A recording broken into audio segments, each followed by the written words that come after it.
No, we were busy on our stuff, so we totally missed the preview. No, we didn't. And actually, before we move on, Dennis, can you say something? Because I've not heard you at all. And there's a couple of pauses that make me think that you are talking, and I'm just not hearing you. I have been talking. This is going to be interesting. Oh, boy. Yeah. Which confirms that, because I'm not hearing anything, and I assume he's talking. Yeah. Okay. It's worked amazingly well so far with you not hearing him. Yeah, like I've left a couple of pauses, like, I think he's talking, but I'm not sure. Like...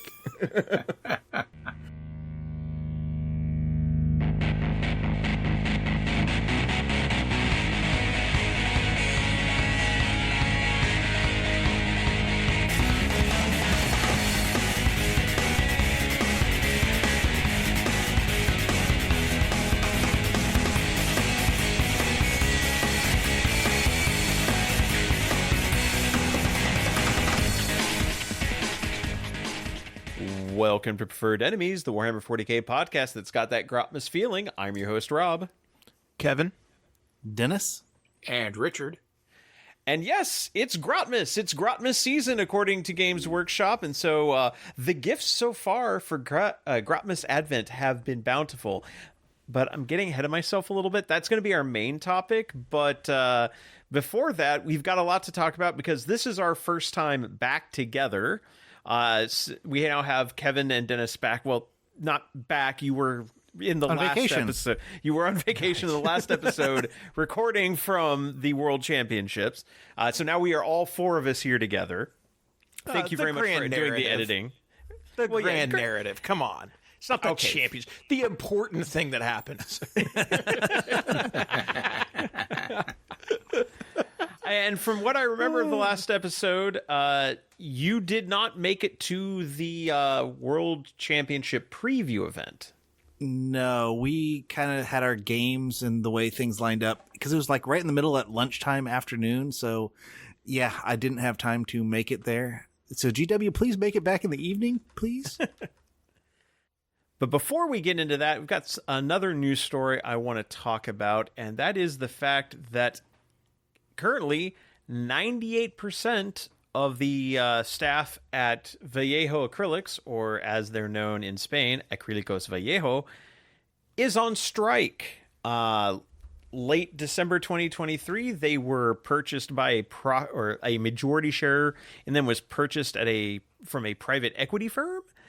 Or a private equity firm purchased a majority share of their ownership. And apparently since then, everything has just been going very badly, according to people working there. They want more pay because they are currently making minimum wage in Spain, which is even with the an increase in minimum wage in Spain, that is still the equivalent of $40 a day. The parts of the factory ceiling are falling in. There are machines in the factory that are basically being held together with metal brackets that need to be replaced. And there's no protocols for workplace harassment. They're saying the conditions there are dangerous and basically unworkable, and they're not being paid enough to attempt to do that. So they have nearly all the workers, 98% of 74 workers, so basically all but like one, are voted to go on strike. They are currently not calling for a boycott, but they are asking people like, hey, if you're considering buying paints, maybe put pressure on Vallejo by not buying their paints. Yeah, both of my friendly local game stores here in Phoenix have put out public statements that they're going to stop selling Vallejo until this is resolved. Which is actually how it first came to my attention. Yeah, I've seen it popping around Warhammer Hobby Blue Sky, like mini painting Blue Sky, where I caught wind of this about a week ago, right when the first dropped. And yeah, basically everyone's like, yeah, don't cross the picket line, don't buy Vallejo products. Now, I don't use a lot of the Vallejo paints. I've mostly been switching from Citadel to Too Thin Coats, but I do use a lot of Vallejo, airbrush thinner, flow improver. I use their varnishes, and I use some of their primers. Fortunately, I bought like a couple of big bottles of varnish like a month or so before this ever crossed my radar that this was going on. So fortunately, I'm in a position where I don't really have to buy much from them, but I'm glad that I am, because I would definitely not be buying their product until this is resolved. Yeah, for sure. I mean, this definitely needs to be addressed, and I think it's important in, for the hobby and all that stuff to make sure that this gets resolved in a way that benefits the workers, that benefits the consumers, at the end of the day. Like, having more companies making paints and like treating their workers properly and like putting the stuff out there in the hobby correctly is better for the industry as a whole. So, yeah, it's I don't know. I hope they get what they need. Yeah, and I mean, just in general, the people who are making the products that we use deserve to be compensated fairly and work in safe conditions. I mean, I don't think that's a controversial position to take. And it shouldn't be. It shouldn't be. And the fact that this has apparently gotten really bad after a private equity firm came in and that is just looking to, not to get too deep in the weeds here on the economics of everything, but usually private equity firms, let's just say they don't buy into companies out of the goodness of their hearts. Mm-hmm. So I don't think that's a controversial statement either. But it sounds like they are not listening to the needs of the people who are producing the product for the company they own. And if you have machinery that's breaking down and you're not replacing it, and you have workers who are worried that either the machines are going to break, or the ceiling is going to fall in on them, or that they're not going to get paid enough to be able to make a living, you will cease to have paint from that company, whether you want to buy it or not. Eventually it will fail. So yeah, let's make sure that these people get what they need. And, and Viejo, they make good products. I mean, the model color line, the game color line, their game color air line, like those are all really good. Again, I stand by a lot of their airbrush products and their varnishes. But yeah, if they're on strike, I'm not going to cross that line. And I like, and again, this is a personal decision for everyone. I'm not going to tell you what to do. The workers themselves are not calling for a boycott, so I'm not going to tell you as a listener that you need to boycott them, but I am telling you that I am choosing to boycott them. And it sounds like your local stores, Kevin, are kind of making that same decision. Yeah. And, and I think that's the right call. Like, I think, like I said, that's my personal decision, but yeah, I think this needs to be, there needs to be pressure put on the company, and the easiest way for consumers to do that is to vote with your wallet, and make sure that you support companies that support their workers. And there's a lot of painters out there who have also said that they are going to, that's where the word's been spread is on Hobby Blue Sky, that people like, be aware of this, maybe decide not, maybe go with a different paint company. And there's, in the interim, there's plenty of other good product lines out there. Obviously, I just mentioned Too Thin Coats. Army Painter's Fanatic line is apparently very good. So there's a couple of options right there. Yeah.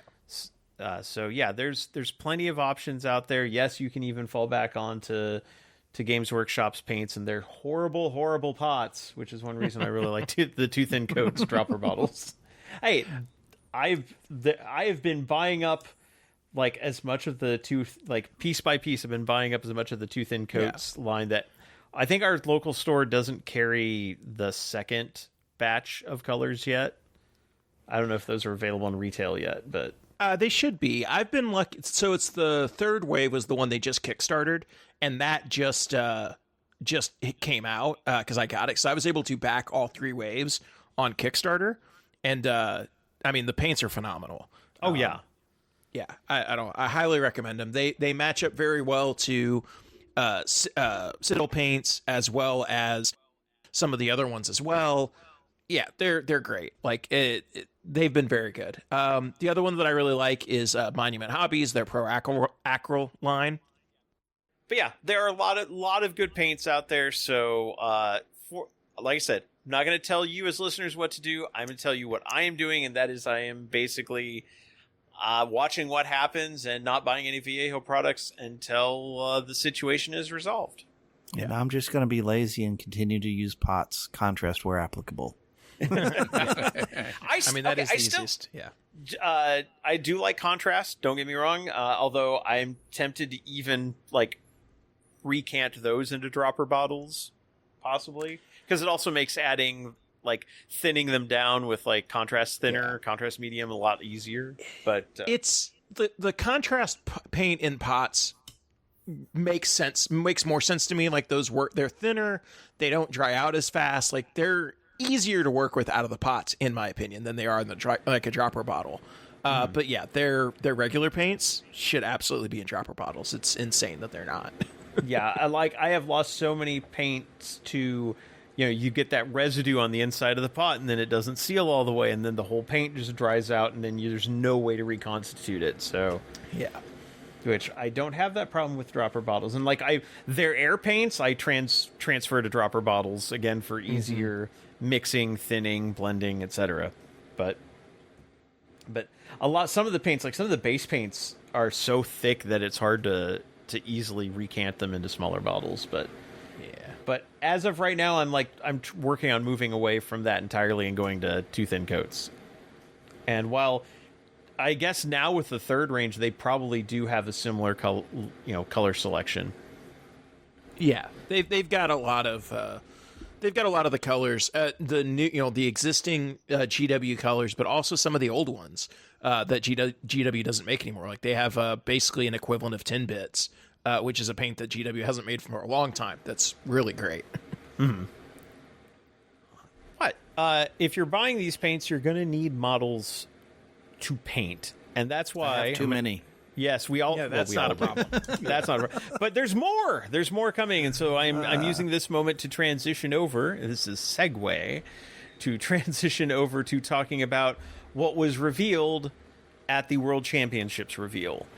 Which, first off, I want to throw a shout out to GW for bringing back the old reveal format. Yes. It felt so nice to watch, and it was like, oh, this is not just the vague roadmap of we have models coming, yay, but at the same time, it didn't have that weird pre-recorded feeling to it where it just didn't feel quite as organic.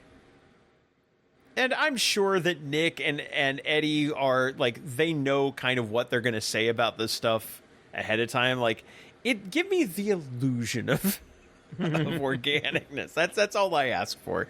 Lie to me a little. It makes me feel better. Well, I will say this. Richard, Dennis and I didn't really get to see it live because we were at the Grand Narrative. We were in between games. We kind of followed it, but like we didn't really get to see it live. From what I've seen from talking to people afterwards and what I've seen online retrospectively, a lot of people are saying this is like the best reveal they've done. That this is like top to bottom, like the stuff that was revealed, the way it was done, the format was just the best that they've had so far. Yeah, so a lot of people were very impressed. Yeah, I was very happy with the reveals. I was actually quite ecstatic, I will say, with the reveals. I think they knocked it out of the park. So I would definitely concur with that opinion that this is one of the best reveals, if not the best that they've ever done.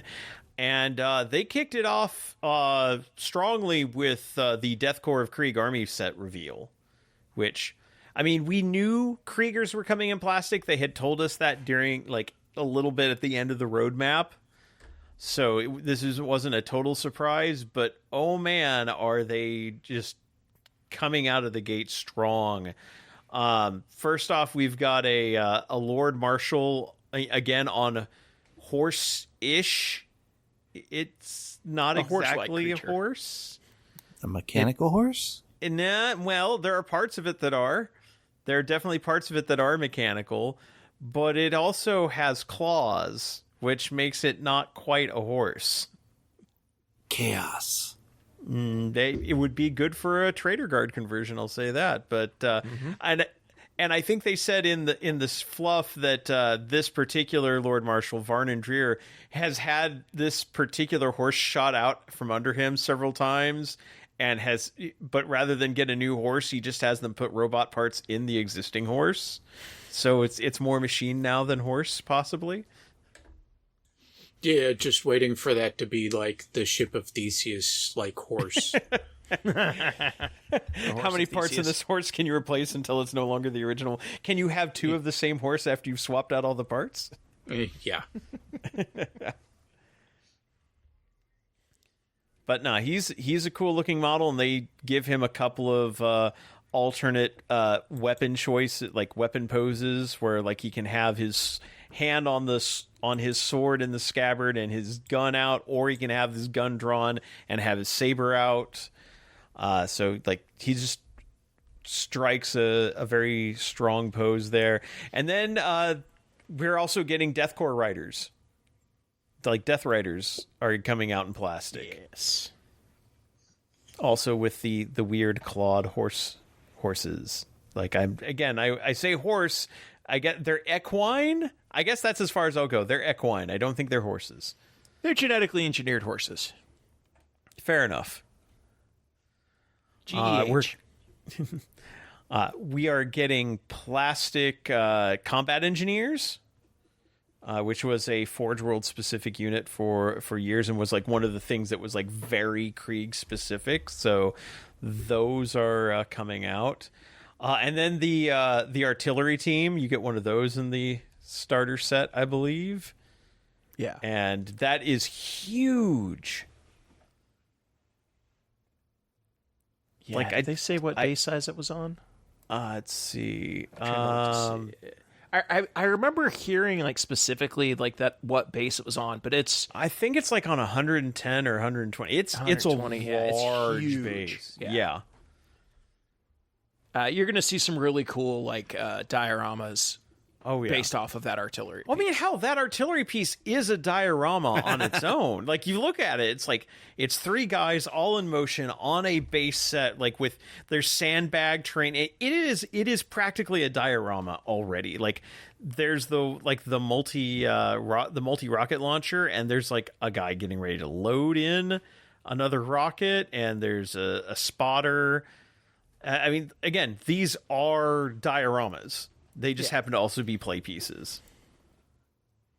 It's amazing. Like and the thing is, like, this would have you could have easily told me this was a piece of Forge World resin, and I would have believed it. But now this is going to be in plastic, and that's amazing. Yeah. No, the level of detail on all of these is just crazy. Yeah. They said after so there'll be the army box, and it'll have all the units that we've talked about: the combat engineers, the Death Riders, the Lord Marshal, and an artillery, and the artillery team. And then there's going to be more released separately: a Krieg command squad that also includes a Krieg commissar. Yes. Which, again, that is just an awesome looking set. And then heavy support squads, which I don't know if that's the same as a heavy weapons team. It doesn't look like it, because it looks like there's only one guy per gun and then an extra fire coordinator model. So this may be a separate unit. I don't know. I think it will be a separate unit because like they have the option for like the gigantic flamer, and that's not something that Guard currently have. Right. For their heavy weapons. So I think this will be different, and I wouldn't be surprised, especially the way that they've kind of done the Cadian, Krieg, Catachan type of separation in the units in the last codex. I wouldn't be surprised if in this one there is a separate like list of like just specific Death Corps units, and it's like Death Corps troopers, Death Corps engineers, Death Corps heavy support, Death Corps artillery, heavy weapons team, whatever. to kind of create that differentiation of like, this is the Krieg specific unit, this is another unit that is just the regular guys, you know, and Cadian armor. Yeah, and then we get the Codex, which features the Kriegers prominently on the cover. So yeah, this is, I mean, if you were a Deathcore Krieg fan, like this is the best you could have hoped. I mean, the only thing I don't see listed here, and it may yet be coming, is like an upgrade sprue so you can have like a Krieg tank commander. Like that's like the one thing I have. Yeah. Because I mean, obviously the Troopers box will still be available. You know, it's available as a Kill Team right now. When that set is retired from Kill Team, which it will be, I think, within a year, it'll still be out as the Krieg, you know, the Deathcore Krieg troop box. So, I mean, you've got everything you need to build a fully fleshed out Krieg army now. So that is just phenomenal. It also makes me kind of concerned about how bloated the Astra Militarum Codex could be. Still, it'll be fine. Nothing's more bloated than Space Marines. That is very true. Very true. But yeah, that is just like every guard player I know is just over the moon about this release. Like everybody was happy. Everyone liked this. They also have like what appears to be like a bomb Roomba.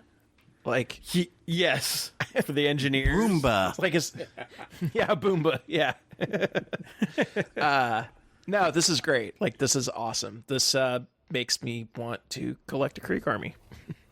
I would say, don't you already have a few bits and pieces of a Krieg army? Yeah. Yes. So this just makes you want to have more of it. Yes, this makes me want to spend a lot more money on another army that I probably won't get to play much. Yeah. Well, you'll just have to set the World Eaters aside for a bit. Yeah, and just plan out, say on the first of the month I play this army, on the second of the month I play this army, and just day of week or day of the month determines what army you're going to play. But I actually have to play games. I have to actually find people to play games with, though. Yeah. I will say this army couldn't play more differently than your World Eaters. That is true. Yeah. I bet I could make an assault version of this. Well, I mean, the Death Riders would get you started at least. And they've already got the claws for the hoofs, so... Exactly. This is awesome. This is so cool. And of course, there were a lot of like Age of Sigmar reveals, like the new Auric clans look good. The Gloomspite Gits look fantastic. Yeah. Like those all look. The Empire for the Old World, which yep. Oh, gosh, the gigantic Griffin model is just that's so great. Yeah. And then they covered like we're getting an Arvis lighter in full size for Horus Heresy, which I mean I don't think anyone really wanted one, but it's because it's one of the worst vehicles in the game. But hey, it was there. a thing they made in Forge World resin, so now it's coming in plastic. Right. And then at the end they're like, oh, and one more thing, and we'd already seen the new Fuegan, which looked fantastic. And then like, okay, plastic fire dragons. And we're like, okay, yeah, we're here for it. We figured that was going to be coming, and they look phenomenal. They look like they're a great upgrade of the old metal kits. And fusion gun memes will once again rule the earth. Maybe. And maybe if they upgrade the weapon profile. Yeah. Well, if their weapons can go kill things in one shot, then yeah, the meme good can come back out because they'll die as soon as they get shot. Right. But that's not all. There was more. It's like if they had just said, oh yeah, and here's plastic fire dragons, I think everyone would have been like, okay, cool. That we kind of expected that, and that's cool. And then like, oh yeah, also here's a plastic Asserman, which is something you had been specifically asking for, Dennis. For ages. I'm happy, although that weird triangle on the front of his flag is a little weird to me, but I guess I'll have to get used to it. But yeah, pointing which way he's going. Yeah, okay. That's how you know, between that and the sword and which way he's pointing, everything points. That's how you know it's Asserman. Everything is pointing. We are not getting a revamped Dire Avengers kit, so we're going to be sticking with the old plastics for now. I mean, those plastics are still good, and they're an upgrade from the older plastics, so...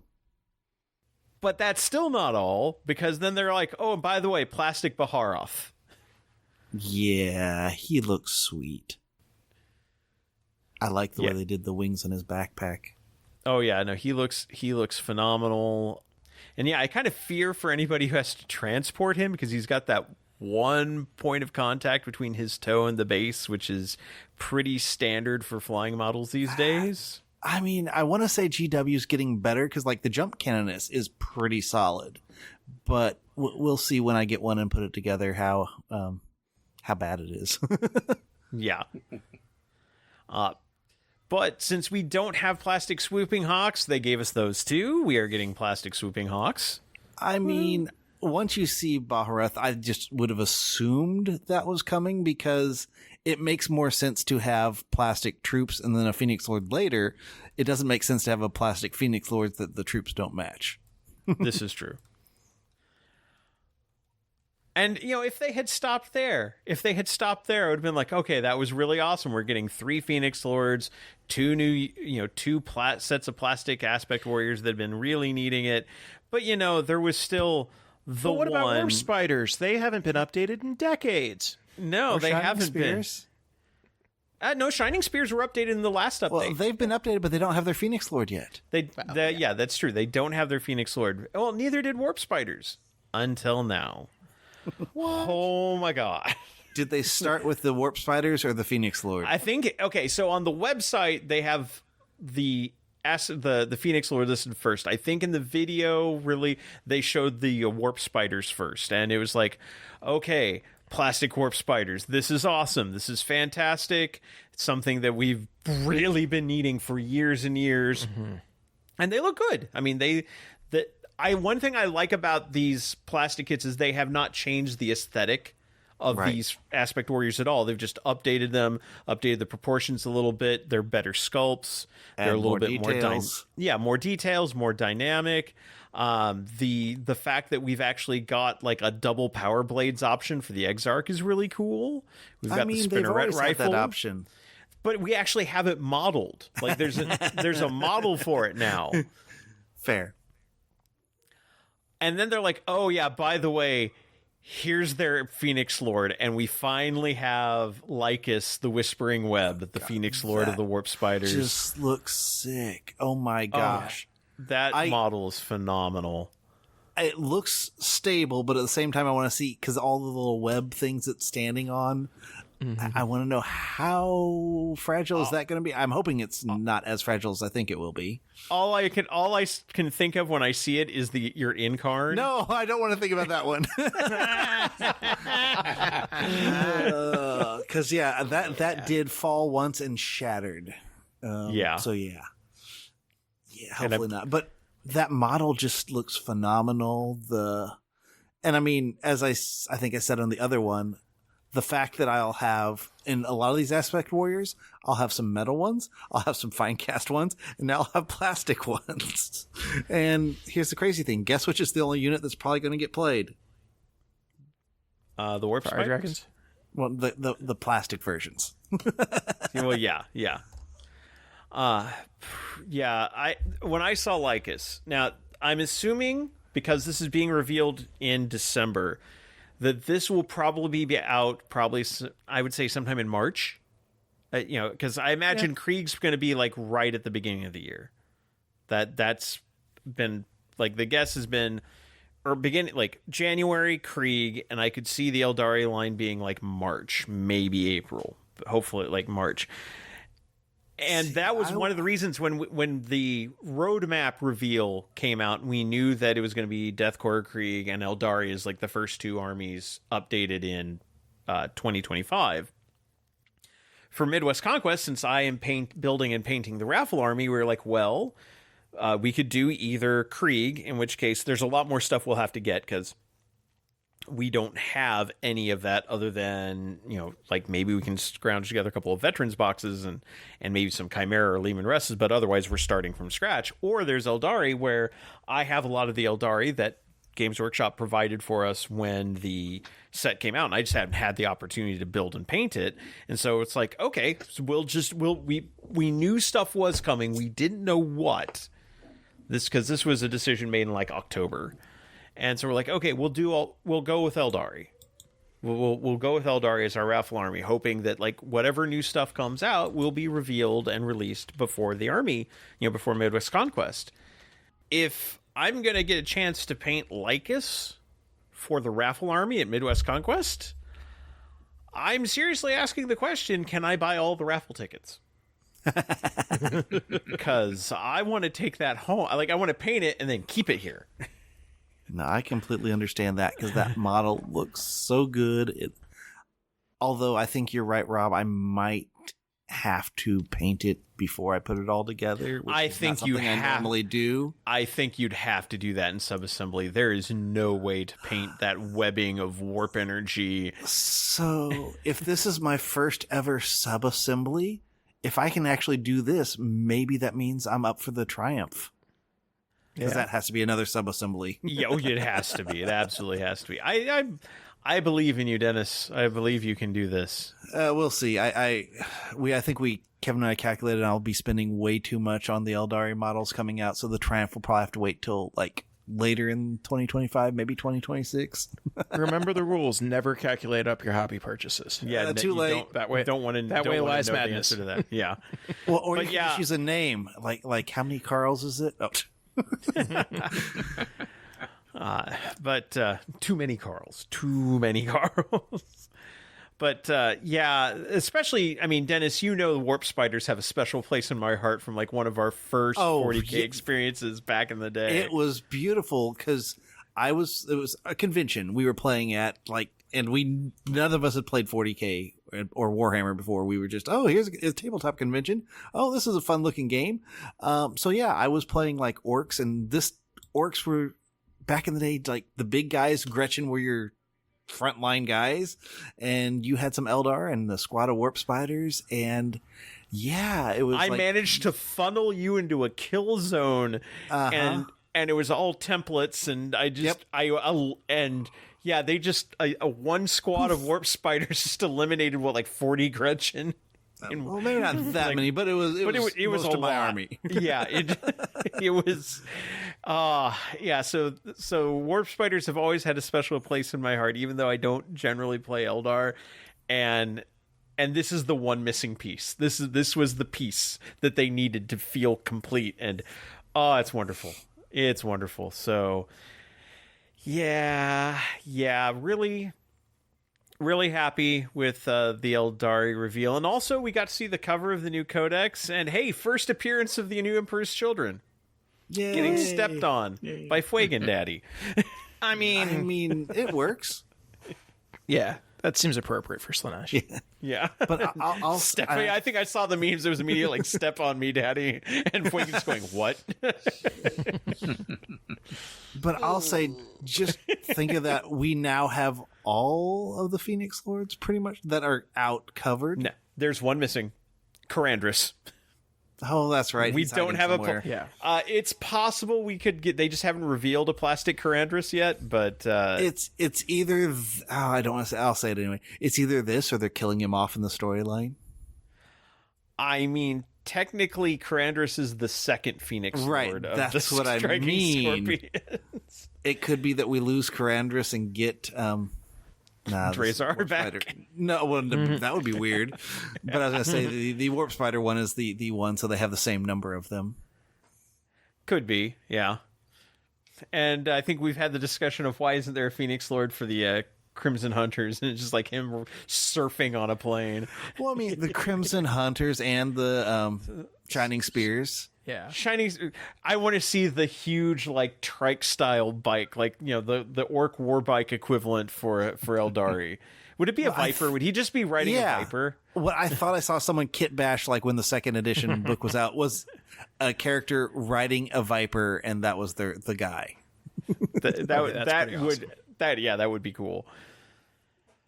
But yeah, this reveal was phenomenal. I mean, I think in both with the Eldari and with the Deathcore Krieg reveals, it's like it's everything anyone would want. Like it like again, everyone liked this. Yeah, these are two armies that have a lot of fans that have needed a lot of love for years. So they long overdue. So I think that definitely factors into it. But also the models are just great. Yeah. So they did also give us a couple of bits of information about what was going to be in the codex itself. So the detachments, there's 8 detachments in the Eldari Codex. There's the War Host, which is like their Gladius detachment equivalent, just the all-around, this will work with anything in this codex. And then a Seer Council, which they also specified Fate dice are going to only be in the Seer Council detachment. Everybody else is getting battle focus again. perfectly fine. I'm actually fine with that because the whole Fate dice was mostly the Psychers and the Farseers anyway. So if you put a Seer Council as one of the detachments, move it there. That seems fine. It does make me worried about Miracle Dice. We'll see what happens though. Yeah, we'll be talking a little bit about that because as of time of recording, the New Sisters detachment has not been revealed. Also, the balanced data slate has not been released yet. So, when we are recording this, we don't know what changes to Miracle Dice are coming, but we know they are coming.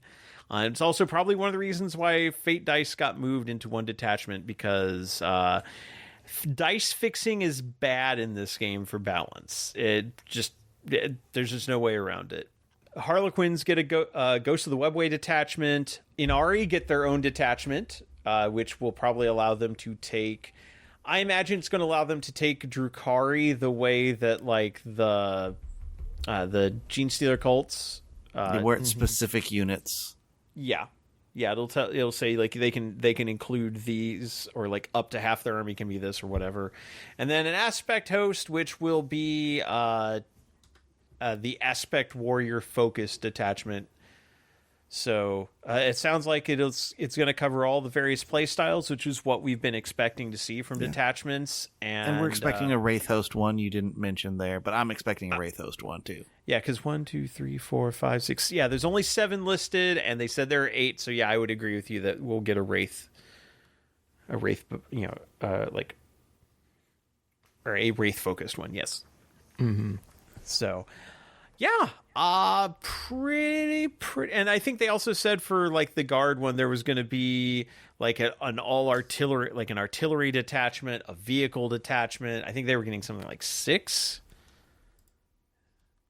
detachments in the video. I don't think they didn't really outline it in the article, but in the reveal video they said there were going to be detachments that are like covering all the various kinds of play styles that the Guard would have, and that has definitely been one of the strengths of this edition, has been having those detachments change up how an army plays. And that's one thing that we did say was very successful with this edition when we did our last grade card, was that the detachments really do what they promised they would do, is like an easy way to swap out army rules and change and stratagems and change up the feel for a faction.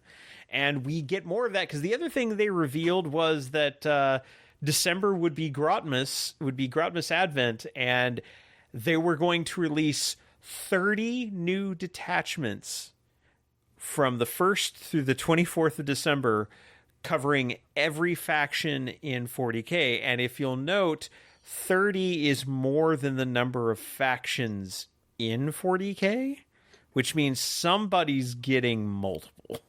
Someone is getting at least 2. Well, we'll see, because I know I was not... Well, we'll talk about this later, but technically Death Watch and Imperial Agents each get their own. So there's a double. Yeah. Except you maybe count the Death Watch as Space Marine. Death Watch is technically a Space Marine detachment, right? Because then you'd also then have like Dark Angels and Space Wolves and Blood Angels, and who knows? They might even throw Iron Fans or others in there. Who knows? Black Templars might get one, right? So I mean, Space Marines will probably fill out a lot of the missing number there. Yeah, but I mean, that's still, though, a pretty comprehensive list. And so, Rob, us not being in the show, I'll tell you this little story. I heard about all these 30 new detachments. I did not hear it was going to be an online thing or a web thing. So afterwards, I heard about it. I checked out the store because they were selling Advent stuff there. I'm like, oh, I want to make sure I get this. So I originally, for about an hour, thought it was a physical product. And then after I checked the store and then checked online, like, oh, this is going to be downloadable. That's awesome. So GW, thank you for making these like downloadable detachments, because I'm applauding you, because I was not expecting that, and I'm thoroughly pleased and happy. So much like digital rules distributions is a good thing. Right. It is. Yeah. And I mean, you guys might be able to confirm, I heard rumor that by January, then these are maybe going to be in the app itself. I think they said, in January they will update the app once all of them have been released. They'll update the app and include and have them all rolled in there. Here's my second applaud. Yeah. I'm happy. Yeah. And the fact also, I like the fact that they specify none of these are all new. They do not replace any existing codex attachments. And even if a codex comes out later, these will still be supported. So these may be additional even beyond what's included in. So like, for example, Death Guard was the first one that was released. They don't have a codex yet. It's possible that their detachment may very well not be in the codex, but still be legal and playable. Mm-hmm. And like, I'm still waiting for Votann. I'm so excited to actually have something else for Votann to kind of tide over for variety until the codex finally comes out in the future sometime. Yeah. And on the article about the calendar, they did specify that they'll make their way to the app in early January. So they'll release everything up through Christmas. They'll have the Christmas break. And then in January, they'll update the app. These will all be available there. I have a feeling with just what's been released so far, there are people who aren't going to wait that long to play them, obviously, because these are... No, I've already got some friends in here that we're going to test some of them out maybe this weekend and test others out on the 28th. So we're planning to... My only gripe is I have too many armies and I want to test out lots of them, and I'll only have like 2 games, so I'll have to pick the 2 I want to test out the most. Right. Which will be Votann and something else. Yeah. Now, as of time of recording, we've had several of these released, and we're going to talk about them in part 2 of the episode. So we'll be getting to that. But first, a couple of things to discuss real quick. So first of all, we have a Patreon if you want to help support the show, and we really do appreciate the support. Thanks to our listeners, you basically cover our hosting costs and our recording service costs. Even when it causes Kevin to bounce up and down like a yo-yo, it does cover our costs. and also helps us offset costs of like having, like if microphones break, things like that, where you keep the show income neutral, and we really do appreciate that. And so you can go to patreon.com/preferred enemies and support us there. It's just an online tip jar, $1 a month. Not only does it get you our thanks for supporting the show, but it also gets you into the Preferred Enemies Discord, where we would love to have you there and have conversations and just have you as part of the Preferred Frenemies community. So again, that's patreon.com/preferred enemies if you want to help support the show. The other thing is, we are now on YouTube. So a little bit of backstory. There's actually been a Preferred Enemies YouTube channel since 2016. It has had nothing on it for 8 years because I suck. But starting with episode 312, I have been uploading episodes to YouTube, basically setting them to a background. Just sending, it's the audio of the episode released on YouTube. We broke the coverage of all 3 days of the grand narrative into separate videos, so you don't have to sit through one 3-hour video. There's 3 1-hour videos. And this episode will likely be broken into 2 parts as well. It's the easiest way to release content on a regular basis. Also, If you think sound editing takes a while, video editing is its own thing entirely. So, and I am learning it as we go. So far, I think I'm doing okay, but we would love to, and I know if you're listening to this, you don't need to listen to us on YouTube, but I know, Kevin, you have had conversations with people who are like, I only listen to podcasts if I see them on YouTube. Yes. Yeah. I know some people that only listen to stuff on YouTube. They have YouTube Premium and they can listen to it on their phone, and that's just their preferred method. Also, this opens up the possibility at some point in the future, if we decide to get ambitious and start doing videos, we could potentially do that. So yeah, it's a good option to have. Yeah. Now, as of right now, this is, even like I said, the channel has existed for a while, but with nothing on it. So, of course, nobody has subscribed to it. So we don't have a lot of subscribers at present to the YouTube channel. So if you were at all another way you can help support the show by basically getting us out there so we can, try to wrestle with the YouTube algorithm, as much fun as that is going to be, I'm sure. If you want to subscribe to the Preferred Enemies, just search for Preferred Enemies on YouTube. You will find us. Subscribe, watch, or like a couple of videos. That would go a long way to helping us out. So yay, engagement farming. Put those episodes off. Play those episodes in the background so that we get our hours listened up. I don't think that violates YouTube's terms of services by saying that. I mean, it might. I might have to cut this section from the audio that we post to YouTube. But no, seriously, in all honesty, liking and subscribing it, just like any YouTube channel, like and subscribe, my friends. Just wait, is that a Space Wolf thing? Yeah, the little known Space Wolf like and subscribe. Yes. But yes, we that would help us get reach so that we can reach more people who maybe don't listen to podcasts on various podcatchers, but want to catch their content on YouTube. And I will continue to improve with the video editing. I'm actually happy with what I've got going with the 3 grand narrative episodes, but I'm gonna as time permits, because like I said, I've got to edit all the audio first. So I will say video podcast episodes will be released a few days later, just because there's additional time involved in getting all that set up. But yeah, we are on YouTube now, and we would love for you to subscribe there as well. And hey, if you are discovering, if you are watching episode 314 right now on YouTube and you have discovered us, hi, thank you for watching our video. We really appreciate it. And we hope that you will subscribe and continue to follow our channel. So we really appreciate that. So we're going to go ahead and take a break for our sponsor identification. And when we come back, we will be talking about the various gifts that the Red Gobbo has given us so far this Advent season for Grotmas. See you in a bit.